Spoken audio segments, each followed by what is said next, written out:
saya untuk menjelaskan ilmu yang sebenarnya lebih banyak di Bapak dibanding di saya gitu. Nah,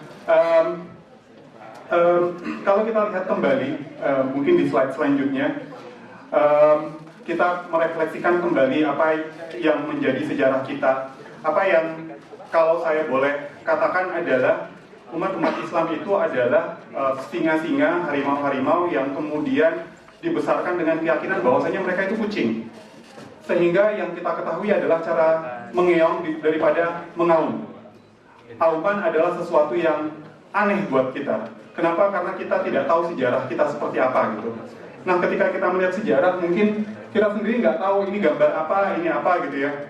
Tapi satu hal yang kemudian membuat saya demikian bertanya adalah pernyataan dari Timur Quran, salah satu bapak dari ekonomi Islam, lahirnya ekonomi Islam di beberapa waktu terakhir. Beliau mengatakan, a millennium ago, around roughly 10th century, sekitar abad-abad ke-10, Middle East was an economically advanced region of the world. Middle East adalah bagian dari dunia yang paling advance. As measured by the standard of living, kalau kita hitung menurut standard of living, standar hidup, teknologi, produktivitas agrikultur, literasi, atau institutional creativity. Semua yang selama ini sepertinya jauh dari dunia Islam, baru 10 abad yang lalu itu adalah milik Islam. Dan kalau dilihat dari sejarahnya, maka hanya Cina yang kemudian mungkin bisa menyaingi kita pada waktu itu. Dan sekitar tahun 1200 tidak ada satu kota pun di dunia ini yang govern by Christian Europe itu yang bisa kemudian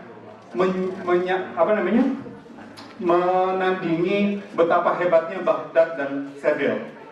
Kalau Bapak lihat di sini, Baghdad yang mana kira-kira? Gambarnya. Yang kiri. Yang kiri itu Baghdad, kiri atas Pak. Kiri bawah itu adalah Damaskus yang hancur.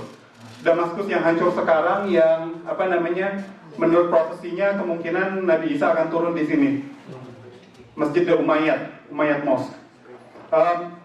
Kenapa saya ambil Masjid Damaskus? Karena ada satu buku yang menarik sekali oleh seorang Yahudi, Hochster. Itu bercerita bahwasanya bagaimana ketika penetrasi Islam ke Damaskus pada waktu itu, sebuah gereja besar yang bukan hanya besar, tapi gereja tersebut menyimpan jenazah dari salah satu priest besarnya di dalam Kristen, itu akhirnya dibeli dengan dana wakaf dan kemudian digantikan dengan Masjid Umayyad ini. Jadi dalam Masjid Umayyad itu di bawahnya itu ada terowongan yang oleh Islam di-preserve tempat tersebut tapi ditutupi, ditutup untuk umum, dan itu masih disimpan mayat tersebut. Nah, kalau ini Seville ini yang paling kanan sampai sekarang masih dipakai.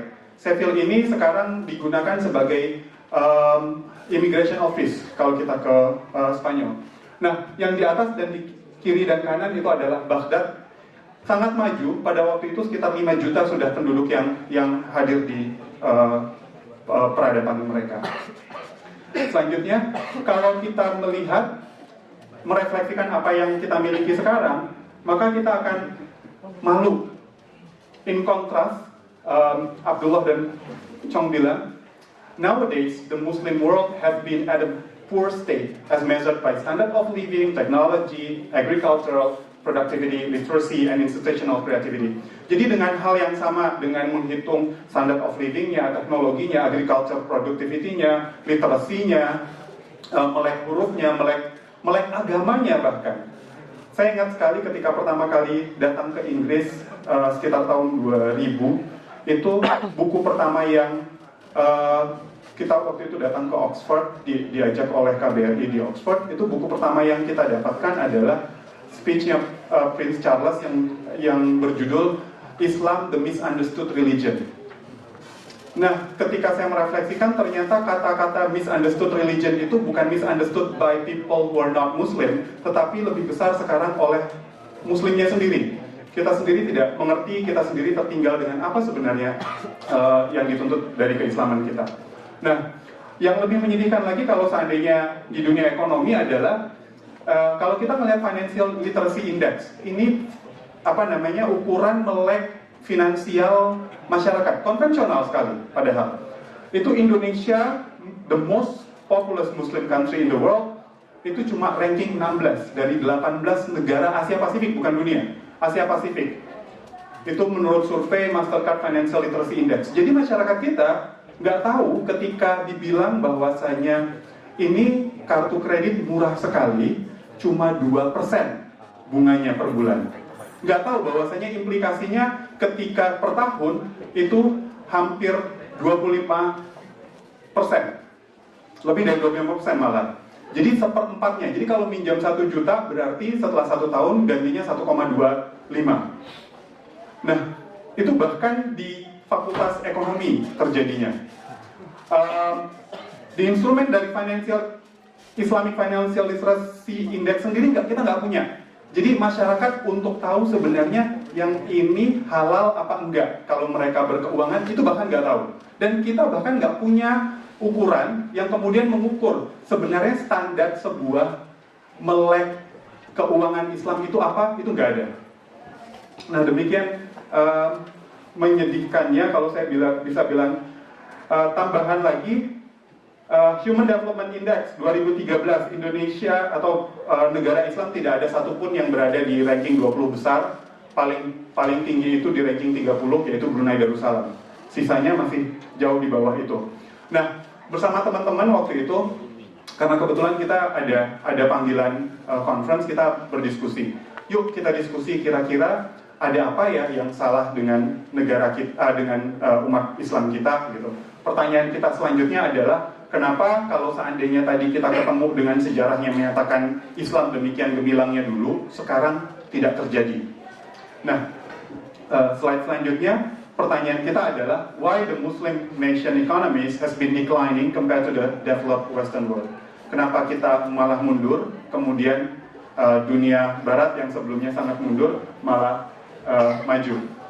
Kita coba cari pemikiran-pemikiran yang ada di pemikir-pemikir Islam dan pemikir-pemikir Barat.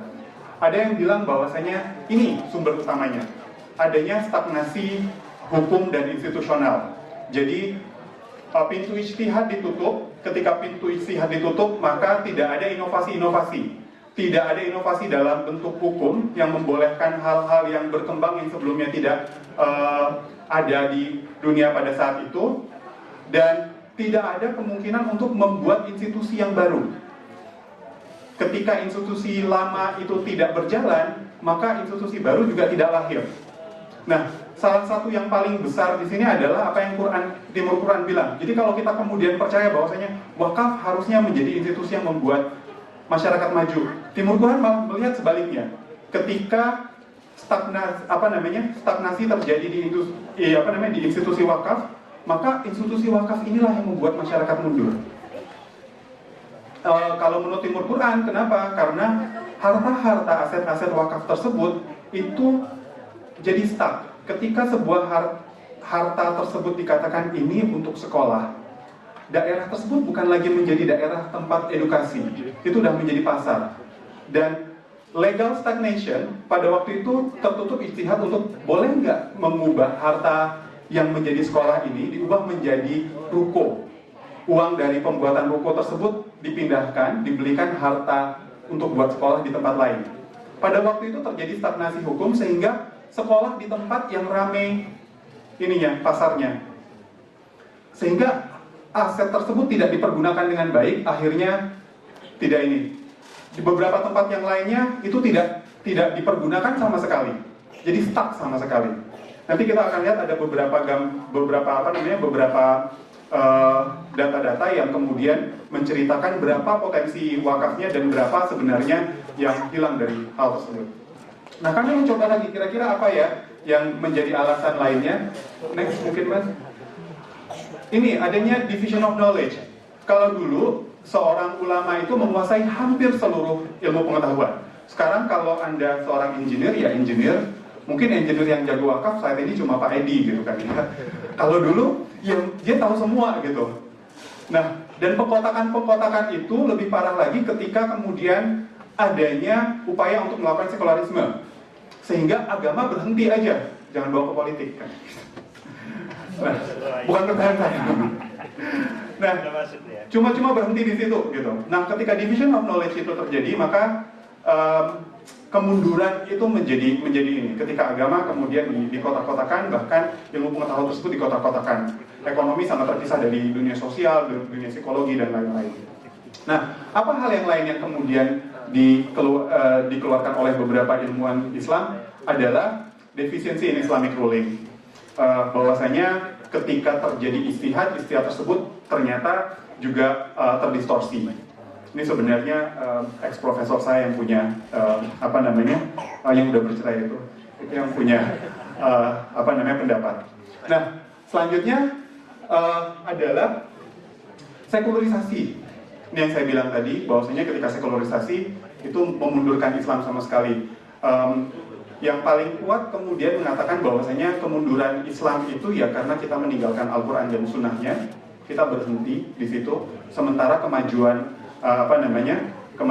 dari negara Barat adalah ketika mereka mengambil nilai-nilainya. Jadi pernyataan Muhammad Iqbal umpamanya mengatakan bahwasanya saya jalan-jalan ke Mesir, saya tidak menemukan Islam, tapi ketika saya jalan di Amerika, saya menemukan Islam di situ. Itu menjadi sangat terasa valid ketika isu ini dimunculkan. Nah, dari hal tersebut kami berpikir bahwasanya selanjutnya Mas, daripada kita mengecam gelap, harusnya yang tadi dulu, baru kemudian ini lebih baik punya kemajuan bagi umat. Sekarang kita nggak punya. Kami melakukan riset dan hasilnya adalah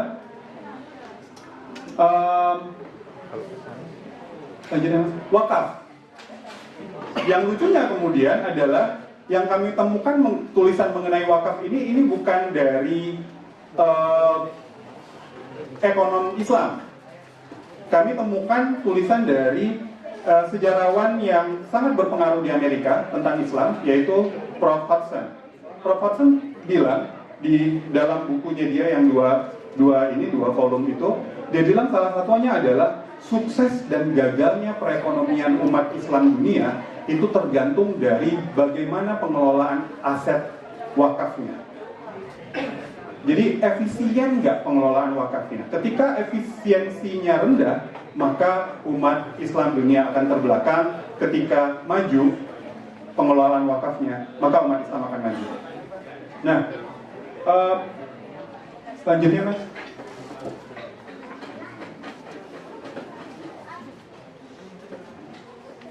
Nah, ini adalah bisa dibaca ya Pak, Bu? Yang beriman yang bisa baca. Nah, apa yang di sini sebenarnya? Ini adalah sesuatu yang sangat membuat saya berpikir pada waktu itu. Ini adalah catatan dari Ottoman Empire. Jadi di Ottoman Empire ada sebuah ini yang kemudian dia cerita begini. Terima kasih pada adanya lembaga wakaf yang sangat luar biasa. Kenapa? Seseorang dapat lahir di rumah yang merupakan milik suatu lembaga wakaf, tidur ketika dia masih bayi itu di buayan milik wakaf tersebut, dan dipenuhi juga kebutuhan makanannya di tempat tersebut. Belajar di sekolah yang dibiayai atas wakaf, menerima buku pelajaran dari buku-buku yang dimiliki oleh wakaf, kemudian beliau menjadi guru di sekolah wakaf, dan mendapatkan gaji dari investasi wakaf yang ada di lembaga tersebut. Dan saat kematiannya beliau diletakkan di keranda yang disediakan oleh badan wakaf untuk dikuburkan di pemakaman wakaf. Dengan kata lain, hidup seorang muslim itu bisa sepenuhnya dibiayai oleh wakaf. Dengan kata lain, wakaf kemudian bisa membiayai hampir seluruh fase dari kehidupan seorang manusia. Singkatnya, kalau menurut Prof. Habib, sangat dimungkinkan untuk memenuhi kebutuhan anak manusia melalui jasa dan mobilisasi melalui wakaf tersebut. Nah, kontrasnya yang kita lihat adalah kalau kita kemudian bilang, oh institusi wakaf nih yang kemudian memajukan muslim, tapi sekarang terbelakang, dan kok Barat maju, nggak ada institusi wakafnya? Kalau memang seperti itu, salah. Karena ternyata yang di Oxford, barangkali Mas, Pak Ustadz kita yang tadi pagi, itu kan Oxford itu ternyata Merton College-nya itu setelah dihitung-hitung, setelah dilihat-lihat, kelahiran pertama sistem college di Inggris itu memakai sistem trust yang di dalam sistem hukum legal sebelumnya tidak dikenal sama sekali di Inggris dan di Eropa. Jadi menurut Gaudiosi, dia mengatakan bahwasanya the very same Islamic legal institution has contributed to the development of charitable trust system in the Western world. Jadi sistem legal, sistem hukum yang sama yang ada di Islam, itulah yang berkontribusi pada pembangunan, pada lahirnya, pada pertama kali munculnya sistem trust di dalam dunia barat. Sistem trust itu seperti apa? Yang menjadi contoh paling sering dipakai adalah lahirnya Oxford dan lahirnya college system, Merton College sebagai contohnya. Saya quote langsung, in its early phases of development, Oxford may have owed much of the Islamic legal institution of Wakaf Charitable Trust. Jadi mengambil itu kemudian dipakai. Apa sih charitable trust itu? Jadi orang-orang ngumpulin dananya, diletakkan di situ, diinvestasikan, kemudian menjadi dana abadi. Investasi tersebut terus dipakai untuk penggunaan yang bersifat terus-menerus. Jadi dananya abadi. Nah, di sisi lain, ketika kita bilang, oh, akhirnya Oxford yang sangat respected educational institutions di dunia bahkan, ini lahir dari situ. Di sisi lain, Prof. Timur Quran melihat bahwasanya wakaf is the however, under development through the passage of time has made them dysfunctional through its inflexibility as a trust. Jadi di dunia Islam, wakafnya ada, tetapi disfungsional. Karena tidak bergerak tadi. Kalau dulu, ketika bank tidak ada departemen keuangan, tidak ada departemen PU, maka wakaflah yang kemudian menjadi bank, wakaflah yang kemudian menjadi financial institution lainnya. Yang kemudian punya planning mau bangun apa, ini apa, masjidnya di mana, road yang harus dibangun apa, seluruh fasilitas-fasilitas kenegaraan apa. Maka itulah yang terjadi. Selanjutnya, ini adalah the strongest postulation on wakaf institution and Islamic finance. Alawi bilang, kita kemudian terjadi movement di tahun 70-an, 80-an untuk kemudian yuk kembali ke ekonomi syariah. Yuk, Islam harusnya punya sistem yang menjalankan perekonomiannya. Tapi menurut Alawi yang dia bilang adalah this type of service-based charitable work, wakaf, is an essential element of Islamic economy.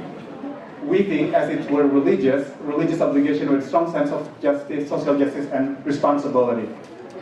How ironic, dia bilang, ironis sekali ketika sistem wakaf ini dulu sudah punya kontribusi besar, sekarang punya kontribusi besar dan diadopsi oleh Western world, di dalam pergerakan ekonomi Islam itu tidak terjadi promosi terhadap wakaf. Kalau kita lihat sekarang, aset keuangan Islam itu paling besar di perbankan syariah sekitar 76%, kemudian sukuk, baru sisanya yang lainnya. Nah, wakaf tidak ada sama sekali, padahal menurut sejarah itu dan menurut dia, this is yang harus kita lakukan. Revitalisasi wakaf inilah yang harus kita lakukan. Dia bilang, want to promote civil society institution when authentic Islamic model on over centuries of service have been systematically undermined and destroyed. Bukan hanya tidak dipromosikan, menurut dia selalu dianggap remeh dan bahkan dihancurkan. Nah, hal yang kedua yang kami lihat ketika kami berbincang kemudian institusi apa yang dulu kita punya tapi kita nggak punya sekarang gitu. Nah, yang kedua yang kita lihat adalah kita mencoba menganalisa dari negara-negara barat. Kenapa mereka kemudian maju, kenapa mereka kemudian ini. Kita melihat adalah peran dari private equity dan venture capital. Kenapa kemudian private equity venture capital? Karena ternyata ketika pertumbuhan itu muncul, pertumbuhan itu tuh dihembuskan di push oleh private equity sistem, private equity dan venture capital. Mereka memungkinkan terjadinya inovasi besar-besaran. Apple, Microsoft, sistem one night service dari kalau kita mau kirim barang itu, FedEx, hampir seluruh IT solutions dan IT company itu berasal dari venture capital. Di Amerika dilakukan riset, kemudian mereka menunjukkan bahwasannya peran dari venture capital terhadap growth perekonomiannya tinggi sekali. Di sisi lain, mereka sudah mengadopsi sekian banyak unemployment dan lain-lain sebagainya. Dan di UK juga mengalami hal yang sama, bahwasanya private equity dan venture capital memiliki peran penting. Kontrasnya adalah Islamic finance at the same time has quasi-equity financing. Mirip kita. Kalau seandainya kita lihat kontrak-kontrak apa sih yang dilakukan oleh teman-teman kita yang bergerak di bidang IT dan inovasi di San Francisco, umpamanya di kan pusatnya di San Francisco di Silicon Valley. Nah, ketika di sana ternyata kontrak-kontraknya mirip dengan yang kita miliki, mudharabah musyarakah. Kontrak yang buat beberapa orang adalah didasarkan pada sistem Islam. Bagi hasil, bagi resiko, sharing resiko, dan kemudian mendapatkan leverage dari penjualan atau return yang dimiliki oleh si entrepreneur tersebut. Nah, kita kemudian kalau kita lihat perjuangan dari bapak-bapak generasi awal ekonomi syariah, itu banyak sekali tulisan-tulisan yang kemudian menjelaskan ini loh, kalau seandainya kontraknya bukan kontrak bunga, kontraknya mudharabah musyarakah bagi hasil, maka itu menjadi superior. Itu akan lebih bagus karena ini lebih efisien, lebih berkeadilan. Kemudian banyak analisanya mulai dari yang sangat normatif sampai dengan sangat matematikal. Nah, tetapi kalau seandainya kita lihat, kita punya pemahaman tersebut. Lihat aset Islam, bank syariah. Bank syariah berapa persen sih yang berdasarkan mudharabah musyarakah? Sangat rendah sekali.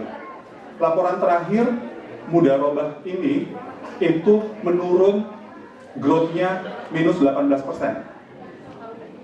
Musyarakah naik. Musyarakah naik kenapa? Karena sekarang orang mau pakai sukuk. Sukuk rata-rata pakainya musyarakah.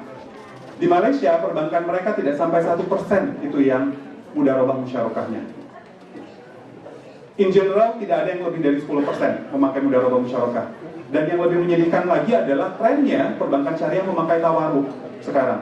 Di Malaysia, tawaruk itu naik 112% per tahun ini dibanding tahun sebelumnya. Jadi, tawaruk itu buat beberapa profesor, beberapa syariah itu adalah apa yang di Jaksa bilang adalah concealed riba yang ditutup-tutupi. Jadi kita butuhnya duit, kita minjem sama bank, kalau kita pinjam duit 100, kita mengembalikan 120, itu kan 20-nya riba, nggak bisa. Nah sekarang yang dilakukan di bank-bank beberapa bank syariah, alhamdulillah Indonesia MUI tidak menghalalkan tawaruk, tapi di beberapa di GCC sama di Malaysia itu dibolehkan. Jadi sama si bank, oke, kamu pinjam 100 dikasih 100, mau beli barang ini nggak, dibelikan barang, diserahkan uang 100 tersebut ke bank, itu dalam detik diserahkan ke bank, kemudian bank belikan umpamanya dia beli sekian emas, kemudian emas tersebut bahkan di pasar komoditas gitu, kemudian dibeli, kemudian dijual lagi saat itu oleh bank, sehingga kemudian seakan-akan si orang peminjam ini membeli barang tersebut, kemudian dijual oleh bank menjual lagi ke sana, dan sisa ketika bank menjualkan ke dia, itu dinaikin harganya menjadi 120. Yang dia terima tetap duit 100. Tapi nanti sekian bulan kemudian dia harus membayar 120. Jadi cuma permainan di ininya aja gitu, di atas kertas aja. Nah, kita udah bicara wakaf tadi panjang lebar. Sebenarnya apa sih wakaf tersebut? Mungkin teman-teman melihat 2 tahun lalu gambar ini adalah gambar yang banyak di media sosial. Wakaf Saidina Utsman katanya.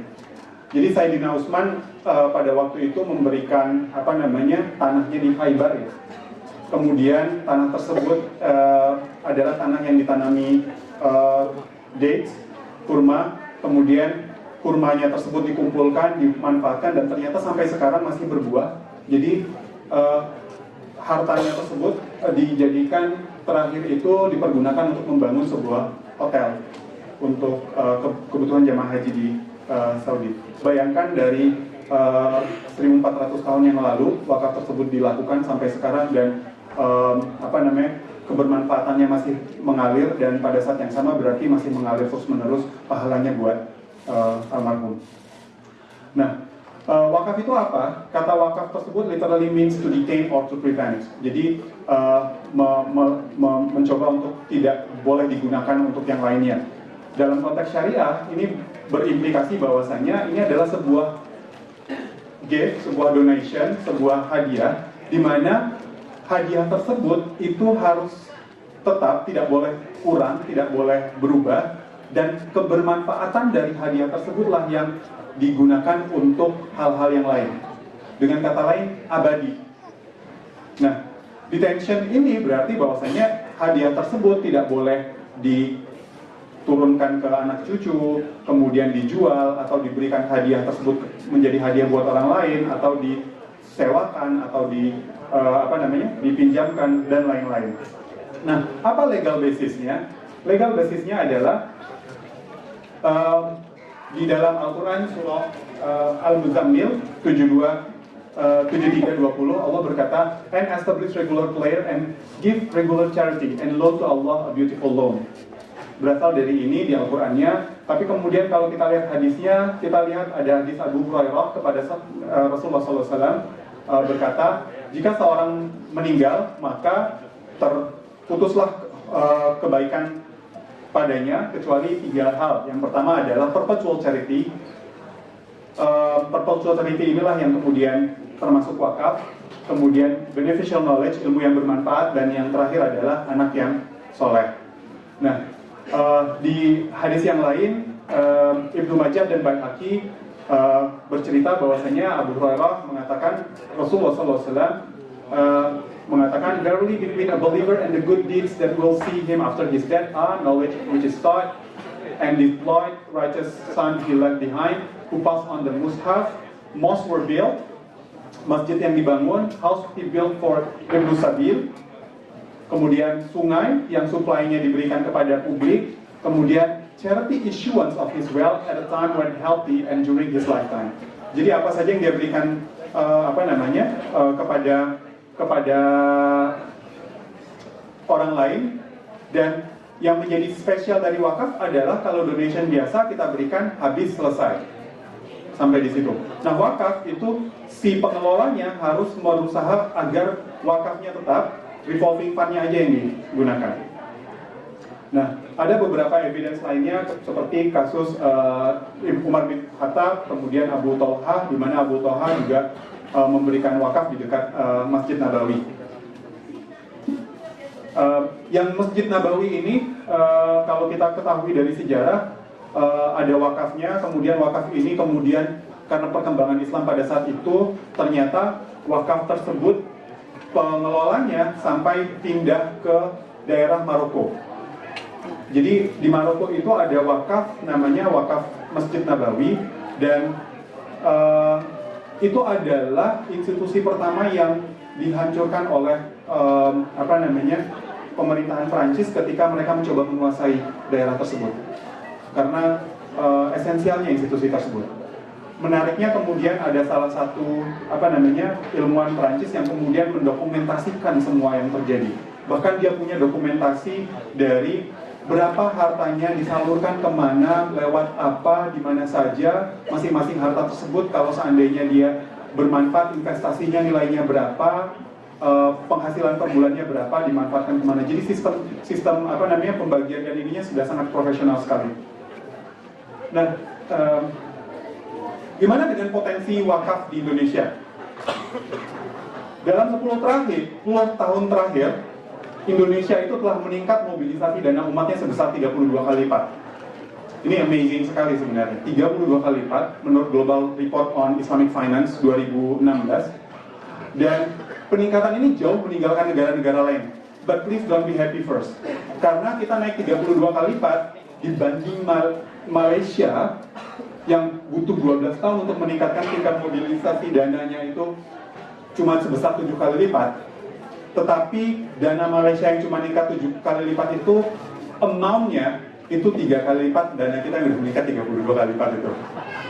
Padahal umat kita sekian kali lipat dari umat Malaysia. Pelan-pelan lah insya Allah ya. Nggak tahu kalau seandainya dihitung terus, kapan sih equal dananya? Ayo yang matematika. Nah, Brunei Darussalam itu hanya mampu meningkatkan 55% selama 10 tahun. Kita pikir jelek berarti, 10 tahun cuma naik 55%. Enggak. Ternyata karena Brunei Darussalam sistem pengurusannya itu sudah integrated. Jadi hampir semuanya ini. Jadi kalaupun terjadi kenaikan itu bukan karena kenaikan orang sadar untuk bayar lebih banyak, tetapi orang income-nya lebih tinggi sehingga dibayar lebih banyak. Semuanya udah bayar. Jadi it's a sad news, it's a good news at the same time. Bahwasanya kita bisa meningkatkan lebih besar. Selanjutnya, ini adalah data terakhir dari Kementerian Agama. Kementerian Agama bilang dalam bentuk tanah, wakaf di Indonesia itu memiliki nilai pasar sebesar 590 triliun. 590 triliun ini hampir sama dengan 8,5% dari GDP kita. Kalau seandainya harta ini kita manfaatkan dan dapat return-nya 10% aja. 10% aja berarti kita mendapatkan 0,85% GDP. Sementara menurut perhitungan kita, itu masyarakat miskin Indonesia untuk memberantas mereka dari kemiskinan itu cuma butuh 0,35% GDP kita.